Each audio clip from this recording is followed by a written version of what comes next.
ಬೆಂಗಳೂರಿನಲ್ಲಿ ಮತ್ತೆ ಶುರುವಾಗಿದೆ ಜಿಟಿ ಮಳೆ. ಯಶವಂತಪುರ ಮಾರ್ಕೆಟ್, ರಾಜಾಜಿನಗರ, ಆನಂದರಾವ್ ಸರ್ಕಲ್ನಲ್ಲಿ ಜಿಟಿ ಮಳೆ ಶುರುವಾಗಿದೆ. ಇನ್ನೂ ಸಹ 3 ದಿನ ಭಾರೀ ಮಳೆಯಾಗುವಂತಹ ಸಾಧ್ಯತೆ ಇದೆ ಅಂತ ಈಗಾಗಲೇ ಹವಾಮಾನ ಇಲಾಖೆ ಎಚ್ಚರಿಕೆ ಕೊಟ್ಟಿದೆ. ಇವತ್ತು ಕೂಡ ಹಾಗಾಗಿ ಯೆಲ್ಲೋ ಅಲರ್ಟ್ ಸೂಚನೆ ನೀಡಲಾಗಿದೆ.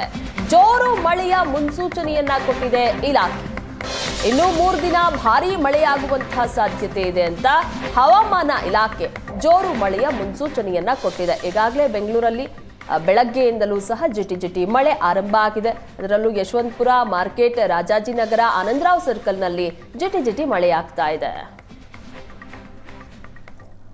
ಬೆಂಗಳೂರಿನಲ್ಲಿ ಮಹಾಮಳೆಯ ಅವಾಂತರವೇ ಸೃಷ್ಟಿಯಾಗಿದೆ. ಡಿಸಿಎಂ ಡಿಕೆ ಶಿವಕುಮಾರ್ ಅವರು ಸಿಟಿ ರೌಂಡ್ಸ್ ನಡೆಸಿದ್ದಾರೆ. ತಡರಾತ್ರಿ ಹಲವು ಪ್ರದೇಶಕ್ಕೆ ಡಿಕೆ ಶಿವಕುಮಾರ್ ವಿಸಿಟ್ ಮಾಡಿದ್ರು. ಬೆಂಗಳೂರಿನಲ್ಲಿ ಸುರಿದಂತಹ ಮಳೆಯಿಂದಾಗಿ ನಾನಾ ಅವಾಂತರ ಆಗಿದೆ. ಹಾಗಾಗಿ ತಡರಾತ್ರಿ ಹಲವು ಪ್ರದೇಶಗಳಿಗೆ ಡಿಕೆ ಶಿವಕುಮಾರ್ ವಿಸಿಟ್ ಮಾಡಿದ್ದಾರೆ. ಸಿಲ್ಕ್ ಬೋರ್ಡ್ ಬೊಮ್ಮನಹಳ್ಳಿಯಲ್ಲಿ ಪರಿಶೀಲನೆ ನಡೆಸಿದ್ದಾರೆ. ಏನೆಲ್ಲ ಹಾನಿ ಆಗಿದೆ ಅಂತ. ಡಿಕೆಶಿ ಬಳಿ ತಮ್ಮ ಅಳಲನ್ನ ತೋಡ್ಕೊಂಡ್ರು. ಆ ಸಂದರ್ಭದಲ್ಲಿ ನಿವಾಸಿಗಳು ಪರಿಹಾರ ನೀಡುವಂತಹ ಭರವಸೆಯನ್ನ ಕೊಟ್ಟಿದ್ದಾರೆ ಡಿಸಿಎಂ ಡಿಕೆಶಿ. ತಡರಾತ್ರಿ ಡಿಕೆ ಶಿವಕುಮಾರ್ ಅವರು ವಿಸಿಟ್ ಮಾಡಿದ್ದಾರೆ ಸಿಲ್ಕ್ ಬೋರ್ಡ್ ಹಾಗೆ ಬೊಮ್ಮನಹಳ್ಳಿಗೆ.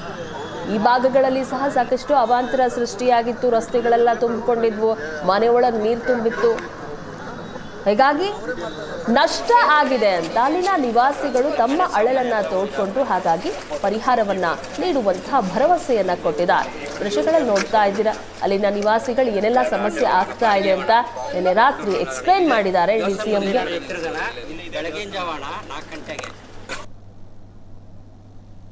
ಎಸ್, ನಿನ್ನೆ ಸಿಎಂ ಡಿಸಿಎಂ ಇಬ್ರು ಸಹ ಸಿಟಿ ರೌಂಡ್ಸ್ ಅನ್ನ ಸಹ ಮಾಡಿದ್ರು. ಸಿಟಿ ರೌಂಡ್ಸ್ ಮಾಡಿದ ನಂತರದಲ್ಲಿ ಆನಂತರ ಡಿಸಿಎಂ ಡಿಕೆ ಶಿವಕುಮಾರ್ ಅವರು ಸಿಲ್ಕ್ ಬೋರ್ಡ್ ಹಾಗೆ ಬೊಮ್ಮನಹಳ್ಳಿಯಲ್ಲಿ ಪರಿಶೀಲನೆಯನ್ನ ನಡೆಸಿದ್ರು. ವಾರ್ ರೂಮ್ ನಲ್ಲಿ ಕುಳಿತು ಸಿಎಂ ಡಿಸಿಎಂ ವಾರ್ ರೂಮ್ಗೆ ಹೋಗಿದ್ರು. ಅಲ್ಲಿ ಮಾಹಿತಿಯನ್ನ ಸಹ ಕೊಟ್ಟಿದ್ರು. ಆ ನಂತರದಲ್ಲಿ ತಡರಾತ್ರಿ ಡಿಸಿಎಂ ಡಿಕೆ ಶಿವಕುಮಾರ್ ಅವರು ಸಿಟಿ ರೌಂಡ್ಸ್ ಮಾಡಿದ್ದಾರೆ. ಒಂದ್ ಕಡೆ ದೃಶ್ಯಗಳಲ್ಲಿ ನೋಡ್ತಾ ಇದ್ದೀರಾ, ವಾರ್ ರೂಮ್ ನಲ್ಲಿ ಸಿಎಂ ಹಾಗೆ ಡಿಸಿಎಂ ಅವರಿಗೆ ತುಷಾರ್ ಗಿರಿನಾಥ್ ಅವರು ಮಾಹಿತಿಯನ್ನ ಕೊಟ್ಟರು. ಎಲ್ಲೆಲ್ಲಿ ಹಾನಿ ಆಗಿದೆ, ಎಲ್ಲೆಲ್ಲಿ ಸಾಕಷ್ಟು ಪ್ರಮಾಣದಲ್ಲಿ ಮಳೆಯಾಗಿರೋದ್ರಿಂದಾಗಿ ರಸ್ತೆಗಳು ತುಂಬಿಕೊಂಡಿದ್ವು, ಅಪಾರ್ಟ್ಮೆಂಟ್ಗಳು ಜಲಾವೃತ ಆಗಿದ್ದು, ಬಡಾವಣೆಗಳೇ ಅರ್ಧಕ್ಕರ್ಧ ಮುಳುಗಡೆಯಾಗಿತ್ತು. ಅವೆಲ್ಲದರ ಎಕ್ಸ್ಪ್ಲೇನ್ ಸಹ ತುಷಾರ್ ಗಿರಿನಾಥ್ ಅವರು ಮಾಡಿದ್ದಾರೆ. ಆ ನಂತರದಲ್ಲಿ ಡಿಸಿಎಂ ಡಿಕೆ ಶಿವಕುಮಾರ್ ಅವರು ರಾತ್ರಿ ಸಿಟಿ ರೌಂಡ್ಸ್ ಮಾಡಿದ್ದಾರೆ.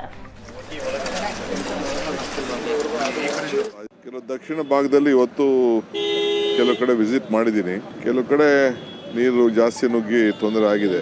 ಅದಕ್ಕೋಸ್ಕರ ಪಾಪ ಇಲ್ಲಿ ದನಕರುಗಳು, ನಮ್ಮ ರೈತ ಕುಟುಂಬದವರು ಮೊದಲಿಂದ ಕೂಡ ವ್ಯವಸಾಯ ಇಲ್ಲಿ ಹೈನುಗಾರಿಕೆ ಮಾಡ್ಕೊಂಡು ಬರ್ತಿದ್ದವರು ಎಲ್ಲ ರಾಜರಾಜೇಶ್ವರಿ ನಗರದಲ್ಲಿ ನೋಡೋಕೆ ಬಂದೆ. ಸಿಲ್ಕ್ ಬೋರ್ಡಲ್ಲೂ ಕೂಡ ಆ ಜಂಕ್ಷನ್ ಭಾಳ ಇಂಪಾರ್ಟೆಂಟ್ ಇತ್ತು, ಅದನ್ನು ಕೂಡ ನಾನು ನೋಡಿದ್ದೀನಿ. ಸೊ ಅದಾಗಲೇ ಪ್ಲ್ಯಾನ್ ಆಗ್ತಾ ಇದೆ, ಅರ್ಧ ಕೆಲಸ ಆಗ್ತಾ ಇದೆ. ಸೊ ಬೆಂಗಳೂರಿಗೆ ನಾವು ಹೆಚ್ಚಿಗೆ ಒತ್ತು ಕೊಡಲೇಬೇಕಾಗಿದೆ, ಕೊಡ್ತಾ ಇದ್ದೀವಿ. ನಾವು ಈಗಾಗಲೇ ಎಲ್ಲ ಕಡೆ ಸ್ಟಾಪ್ ವಾಟರ್ ಡ್ರೈನ್ನ ಕೆಲಸ ತೆಗೆದುಕೊಂಡಿದ್ದೀವಿ.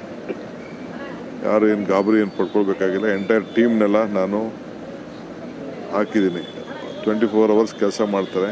ಕೆಲವು ಜಾಸ್ತಿ ಮಳೆ ಬಂದಾಗ ಪರಿಸ್ಥಿತಿ ಈ ಥರ ಬರ್ತದೆ. ಅದಕ್ಕೋಸ್ಕರ ನೆಕ್ಸ್ಟು ಎಂಟೈರ್ ಬೆಂಗಳೂರು ಸಿಟಿ ಎಲ್ಲೆಲ್ಲಿ ಸ್ಟಾಪ್ ವಾಟರ್ ಡ್ರೈನ್ ಇದೆ ಅದು ಮಾಡ್ತಾಯಿದ್ದೀವಿ. ಮತ್ತು ಒತ್ತುವರಿಗಳು ಎಲ್ಲೆಲ್ಲಿದೆ ಒಂದು 75% ತೆಗೆದಿದ್ದೀವಿ.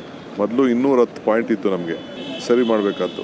ಈಗ ಅದು 162 ರೆಡಿ ಮಾಡಿದ್ದೀವಿ. ಇನ್ನು 46 ಪಾಯಿಂಟು ಉಳ್ಕೊಂಡಿದೆ. ಅದರಲ್ಲೂ 24 ಪಾಯಿಂಟ್ ಈ ಕೆಲಸ ನಡೀತಾ ಇದೆ. ಬಹುಶಃ ಇನ್ನು ಮುಂದಕ್ಕೆ ಅದನ್ನೆಲ್ಲ ಕಂಪ್ಲೀಟ್ ಮಾಡ್ತೀವಿ. ಅದು ಅಲ್ಲಿ ಗ್ಯಾಸ್ ಲೈನ್ ಇದೆ ಕೆಳಗಡೆ, 7 ಅಡಿ ಒಳಗಡೆ ಗ್ಯಾಸ್ ಲೈನ್ ಬಂದಿದೆ. ಆ ಗ್ಯಾಸ್ ಲೈನ್ನ ಶಿಫ್ಟ್ ಮಾಡಿಬಿಟ್ಟು ಕೆಲಸ ಮಾಡಬೇಕು. ಮೆಟ್ರೋ, ಕಾರ್ಪೊರೇಷನ್ನು, ಗ್ಯಾಸ್ ಲೈನು ಇವೆಲ್ಲ ಕೂಡ ಇದೆ. ಅದನ್ನು ಮಾಡಿ ನಮ್ಮ ಸತೀಶ್ ರೆಡ್ಡಿ ಅವರೆಲ್ಲ ಬಂದಿದ್ರಲ್ಲಿ ಆ ಡಿಸೈನೇ ಚೇಂಜ್ ಮಾಡಿಸ್ಬೇಕು. ಹಿಂದಕ್ಕೆ ನೀರು ಜಾಸ್ತಿ ಬಂದಾಗ ವಾಪಸ್ ಹಿಂದಕ್ಕೆ ಬರ್ತದೆ ಅಂತ ಅವ್ರು ಹೇಳ್ತಾಯಿದ್ರು. ಅದು ಕಾರ್ಪೊರೇಷನ್ಗೆ ಹೇಳಿದ್ವಿ, ಅದು ಏನಾದ್ರು ಇದ್ದರೂ ಹೊಡೆದಾಕ್ಬಿಟ್ಟು ನೀವು ಮಾಡಿ ಅಂತ. ಇಲ್ಲ, ಯಾರ್ಯಾರಿಗೆ ಏನೇನು ಪರಿಹಾರ ಕೊಡಬೇಕು ಹೇಳಿದ್ದೀನಿ ಆಫೀಸರ್ಸ್ಗೆ, ಅವ್ರಿಗೆಲ್ಲ ಪರಿಹಾರವನ್ನು ಕೊಡ್ತೀವಿ. ಆಮೇಲೆ ಯಾರಿಗಿರೋಕ್ಕೆ ಜಾಗ ಇಲ್ಲ ಅವ್ರಿಗೆಲ್ಲ ಜಾಗನ ಒದಗಿಸ್ಕೊಡ್ತೀವಿ.